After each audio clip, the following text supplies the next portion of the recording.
د یونما د دفتر رئیس د کندوز له امنیه قومندان سره وکتل.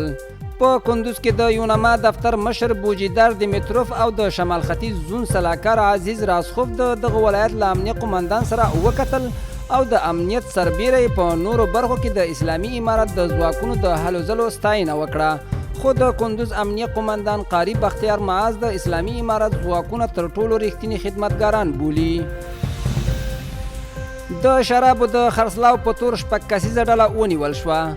د کندوز کشفي ځواکونو د خاناباد ولسوالۍ د نیکپای له کلي څخه یوه 6 کسیزه ډله د الکولي مشروباتو د تولید او خرڅلاو په تور له 2 بیلرو او 3 بوشکو شرابو سره یو ځای ونیول. د هیواد د ملي دفاع او ترانسپورت وزارتونو د 9 مادو د تفاهم لیک د لا زیاتې همغږۍ د رامنځته کولو او تطبیق په موخه د کندوز د هوایي ډګر او د مفروزه هوایي ډګر مسؤلینو ګډه غونډه وکړه. د ملي دفاع، ترانسپورت او هوایي چلن وزارتونو د پوځي او ملکي الوتکو د کنټرول تفاهم لاسلیک کړی و. د کندوز په شیرخان ښارګوټي کې د چرګانو د فارم د اور لګېدو مخه ونیول شوه.